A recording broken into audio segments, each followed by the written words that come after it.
In this video, we're going to cover speaker placement, and it's going to be all around getting amazing stereo imaging and setting your room up so it works well for you. First, we're going to decide what's the most important thing about speaker placement. Second, we're going to cover how to set them up for really great imaging. And lastly, we're going to talk a little bit about how you can supplement your speakers so you get really good mixes that translate into the real world. So let's start off with step one and cover ergonomics and speaker placement within the room.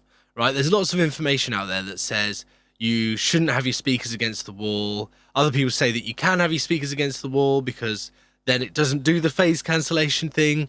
But basically, whatever you do, as with everything, if you look at the internet, there's just going to be loads of conflicting information. What you need to do is work out what works for you. So when I set this room up, I had the speakers nice away from the wall. I checked all the dimensions. I was like a third of the way into the room. And it did sound pretty good, but it made the room basically completely unusable. I had a friend who did that a few years ago. He swapped his room round now, and his room is so much nicer to be in. He does way more work, and he's just way more chilled out when he does it, rather than working in like a little doom lair. So yeah, find the optimal position for acoustics, and then work out the optimal position for the ergonomics of the room, making it so that you enjoy it. So for me, my speakers got pushed further back towards the wall, which allowed me more room to actually like live and work in. I had to compromise a little bit on the acoustics, but the reality is in a small room, and if you're making a home studio setup, the acoustics are always going to be bad, and you're basically going to struggle to get it to sound perfect anyway. So I also have a window on my right hand side, so maybe I should have set up the room so that the window was directly behind me or in between the speakers, because now I've got an unevenness on either side. But the reality is the room wouldn't really work that well either way around. I could have set it up that way, but it would have made my working life, my normal day-to-day life, like less good. And I love being able to see the green of the trees that's outside. So don't get hung up on what someone said on a blog about how you have to set up your room, because the reality is it's never going to be perfect if it's a home studio. You need it to be a nice creative environment that you like being in. Speaker imaging, setting up your speakers so you get a really clear stereo image, and when you're panning things you can track them, and when you've got a mono signal it's dead mono, right? That's what we want. That's how we know that we're placing things properly in the stereo field, and it's going to help us with our volumes as well, right? Setting our volumes when we're mixing. Even if your speakers aren't in the perfect position in the room, you can still set everything up so you get great imaging. Going to be a lot of shoulds here, but don't get hung up on them. Essentially, what you're trying to do is create an equilateral triangle between the speakers and yourself. So that means there's the same distance between the speakers, the left speaker and you, and the right speaker and you, right? And then the height of your speakers, if you get the tweeters pointing sort of at your ears, and if they were shooting lasers, the lasers would touch each other just behind your head, that's about right. And when you get that locked in, mono, when you're listening in mono, it will be exactly center. And a really good way to test this, and a really fun way to test this, is just play a song that you really like that's got a really good well-mixed vocal in. If you want an example, I use the song Troublemaker by Weezer, because the whole verse, everything's mono for ages and ages. It sounds huge, but everything's mono. And you flick it in and out of mono, and there's basically no change. I don't think there's really even any stereo reverb on it or anything, right? It also has like bass slides, so it really sort of reveals your low end as well. So play the track, flick your monitors in and out of mono.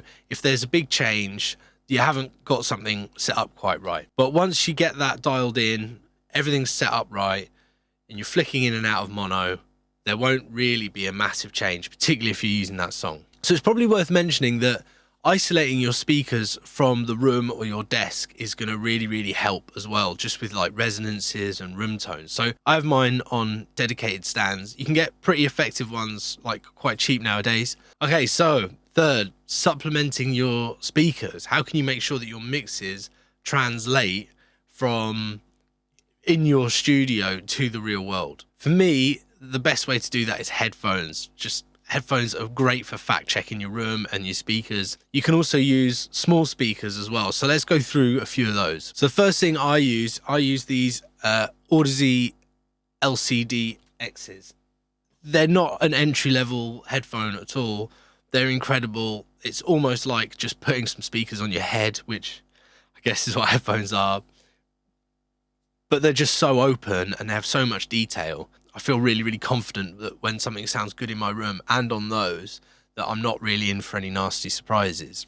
But to check that, I also have a pair of Sony MDR, what are they, 7506s, and these are great. They're closed back, they're not expensive. Well, I don't want to say things like that because that's not fair. Someone might find those expensive. You can get them for like less than 100 quid now, which for a good pair of long-lasting studio headphones, I think is reasonable. They have a really pronounced like top. It's really hyped, and I think the lows as well. Like if you can't hear your lowest notes in those, something's wrong. And if it doesn't sound hyped in the tops, something's wrong. So they're really, really great, and I can use those on the go. I can mix in a place that I don't know at all with those because they're closed back. They don't output a load of sound. Thirdly would be Apple earbuds, right?